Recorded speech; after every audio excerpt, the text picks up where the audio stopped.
여러분 영작 강의에 오신 것을 환영합니다. 원리로 푸는 영어, 원리로 푸는 영작의 저자 강성입니다. 영작은요, 그 기존의 상하를 보고 오신 분들한테는 문제가 안 되지만 영작만을 이제 보러 오신 분한테는 처음에 그 용어 때문에 약간 이렇게 혼동스러울 수가 있습니다. 그러나 그 용어는 계속 중요한 것은 제가 계속 반복을 하기 때문에 문제가 없으실 겁니다. 처음에 좀 생소하시더라도 듣다 보면 이해가 되실 겁니다. 예. 영작만 하면요, 제가 생각나는 사람이 있어요. 한 10여 년 전에 한국에서 대학 다니다가 워킹 홀리데이로 호주에 왔다가 이제 워킹 홀리데이로 일하면서 제 수업을 들었던 학생이 있었습니다. 그 학생이 제 수업을 마치고요, 뭐라고 감상문을 썼냐면요, 원장님과 영작 수업을 하다 보면 나도 모르게 영작병에 걸려서 모든 우리말을 영작하고 싶은 충동을 느낀다. 심지어는 우리말의 욕도 영어로는 어떻게 표현할까 하고 고민하게 된다. 이렇게 썼습니다. 실제로 아마 여러분들도 제 강의가 끝날 무렵이 되면 놀라운 효과를 보고서 그렇게 느끼실 겁니다. 그리고요, 영어가 리딩, 라이팅, 히어링, 스피킹 가운데 제일 어려운 게 영작이에요. 영작 잘하는 사람 치고 저기 이제 스피킹, 히어링 못한 사람 봤습니까? 리딩 못한 사람 봤습니까? 없습니다. 물론 처음에 이제 숙달이 안 되어 있거나 그런 환경이 안 있어서 그런 분도 있습니다. 예, 그러나 시간 문제예요. 그리고 반대로 아무리 스피킹, 히어링을 잘해도 혹은 영어권에서 오래 살아도 실제로 그런 한 줄도 못 쓴 분이 대부분이에요. 그래서 우리가 영작이 참 중요한데요. 자, 우리 이 시간이, 우리 영작 처음에 뭐라고 그랬습니까? 제가 영어 처음에 영작 첫 시간 들어갈 때 제가 그렇게 말했었죠. 가장 따분하고 하기 싫은 것이 첫 수업이다. 그러나 지나고 보면 가장 중요하다. 제 말 이해하시죠? 영작도 마찬가지예요. 오늘 수업이요, 가장 재미없습니다. 그러나 이게 또 가장 중요한 것이에요. 그래서 우리 이 시간에 다 이걸 보도록 합시다. 자, 제1강 먼저 영작의 의미. 자, 영작이 뭔가요? 영어로 글을 쓴다는 것이죠. 그걸 하기 위해서는 영어와 우리말의 차이가 뭔가를 잠깐 볼 필요가 있습니다. 우리말은요, 어미가 변하면서 뜻을 나타내요. 어미가. 예.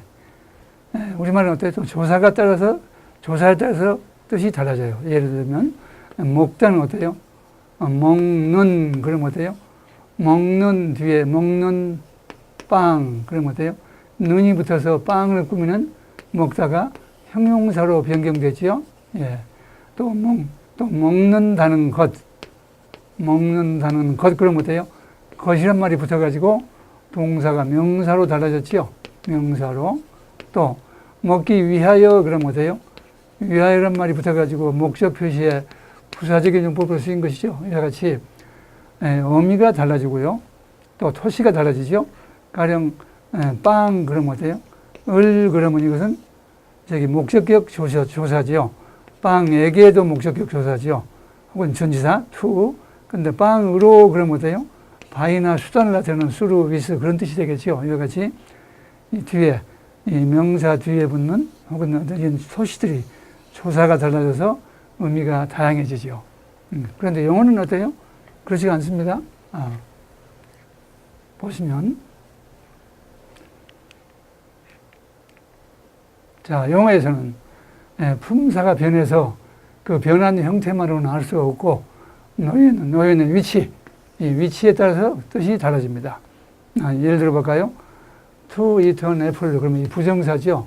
to 플러스 동사 원형. 그런데 이때는 이게 명사구로 쓰여서 주어가 됐습니다. 그렇죠? 이때는 어때요? 똑같이 앞에가 나와 있지만 이건 어때요? 부사구가 된 겁니다. 부사구로. 그 다음에 어때요? 이때는 어때요? 똑같이 같은 말이지만 이때는 원투라는 동사의 목적어 자리에 있어서 목적어고 타동사예요. 그래서 명사적으로 쓰인 것이죠. 이때는 어때요? 부사적인 요소로 쓰였죠? 예, 그래서 이와 같이 똑같이 부정사지만 그것이 명사적인지 형용사적인지 부사적인지 그때마다 그것이 놓여있는 위치에 따라서 달라집니다. 그래서 영어로 뭐라고 합니까? 그 위치에 따라서 달라지는 말이라고 그러죠. 예, 우리말하고는 전혀 다르죠. 예. 자, 이상을 정해보면 영작이라는 것은 뭐예요? 우리말을 분석해서 그 뜻에 맞는 영어의 어구를 만든 다음에 그것들을 영어의 어법에 맞게 적재 적소에 배치하는 과정이라고 할 수 있습니다. 그러니까 어순이 중요한 것이죠. 제 저서는 문법을 설명하고 있지만 사실은 어떻게 보면요, 영어의 어순을 가지고 얘기하는 것입니다. 예. 그래서 암암리에 어순에 대한 강조가 나와 있고 제 책을 공부하다 보면 어순이 무엇인가를 이해하게 되는 것이죠. 그런데 제가 한 20여 년 동안 호주에서 많은 유학생, 대학원생들, 직장인들을 알켜보고 나니까요. 이제 영작을 못하는 경우는 두 가지 원인입니다. 우리말 분석이 좀 부족한 경우가 있어요. 그러니까 이것은 저하고 앞으로 72문제를 하면서 자연히 숙달되게 되니까 문제가 안 됩니다. 왜? 우리는 한국에서 나서 한국말을 쓰고 살았으니까. 근데 그 다음에 어때요? 영문법을 알아야 합니다. 영문법을. 그러니까 영문법 없이, 문법적인 지식이 없이 패턴으로 해서 할 수는 있지만 그건 한계가 있죠. 예, 그래서 영어에 대한 문법이 통달되어 있으면 특히 영어의 어순, 예, 그러면 영작이 쉽습니다. 예. 자, 우리 가령 그라마의 뉴스, 원어민들이 영어의 바이블이라고 하는 그라마의 뉴스를 달달달 외우고 있으면 어때요?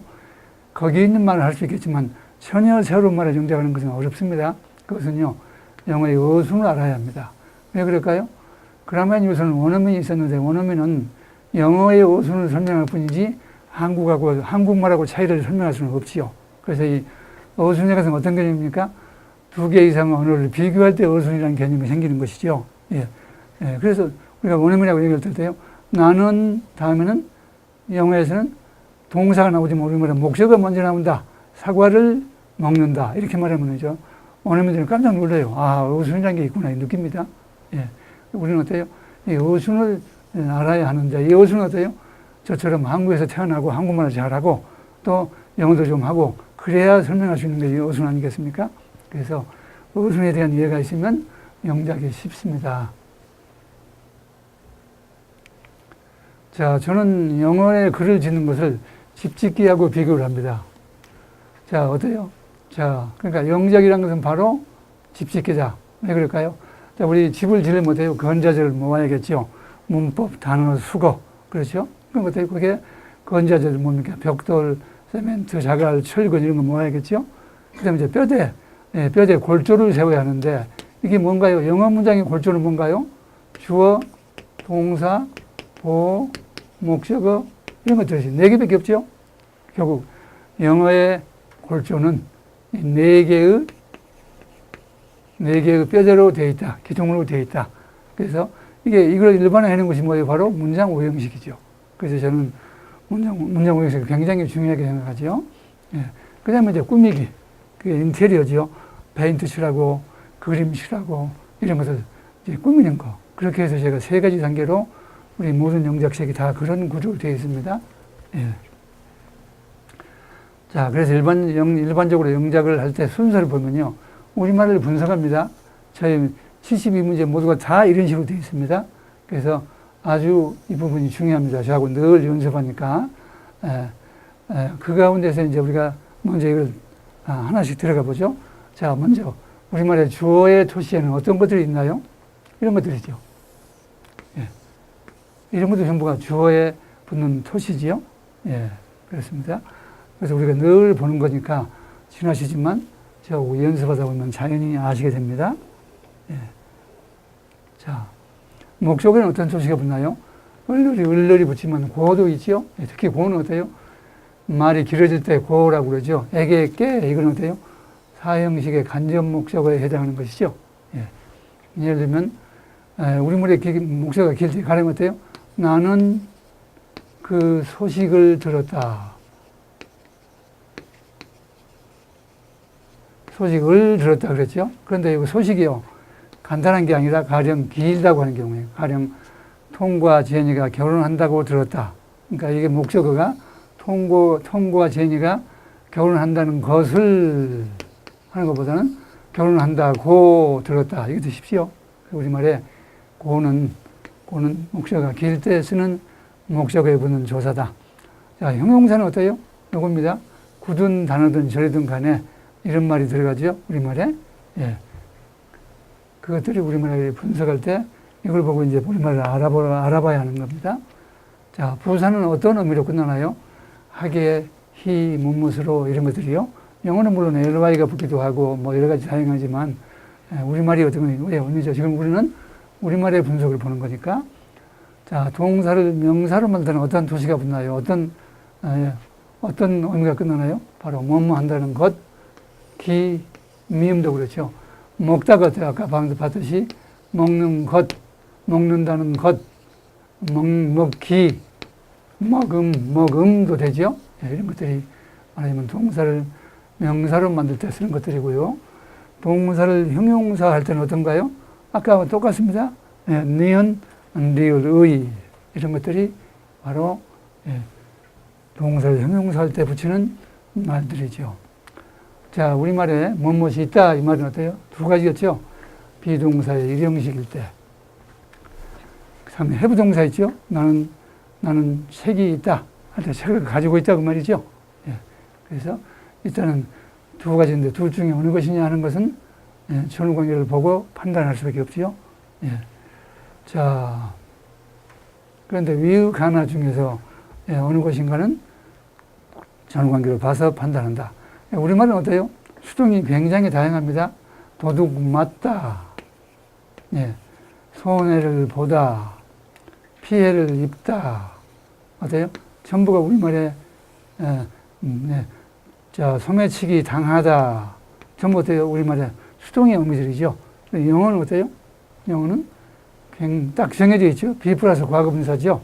그런데 그게 우리말은 수동이 굉장히 다양하다는 거. 자, 그 다음에 뭐뭐과 와의 두 가지 경우가 있죠. 하나는 and하고 with가 있죠. 이것은 접속사이기 때문에 대칭적으로 나와야죠. 품사는 문제가 안 됩니다.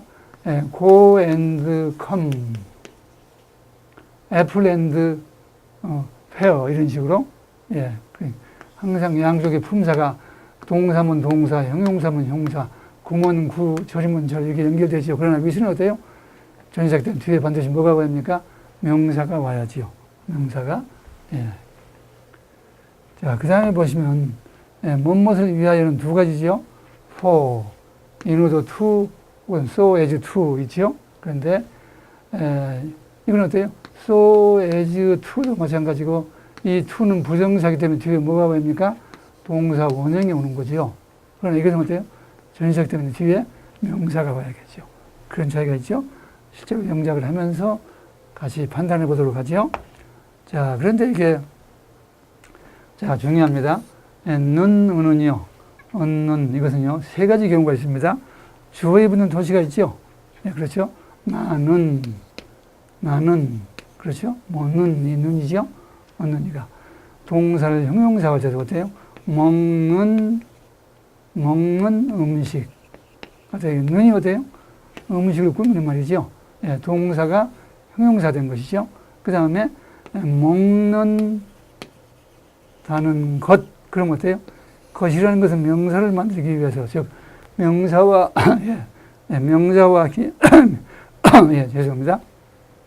이 명사화 하는 것을 돕기 위한 어때요? 보조 의미가 또 은근히 있습니다. 그래서 세 중에 무엇인가 하는 것은 전후관계로 봐서 판단한다.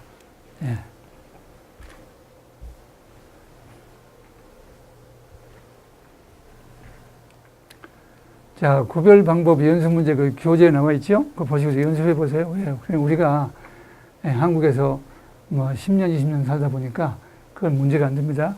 몇 번만 연습하시면 금방 이해가 되시니까 보시기 바라고. 자, 우리말의 주어는 어디에 있나요? 우리말의 주어는. 영어는 맨 처음에 있는 게 보통이죠. 우리말은 주어가 문 뒤에 있기도 하지만 문장 중간 뒤에 어쨌든 있죠.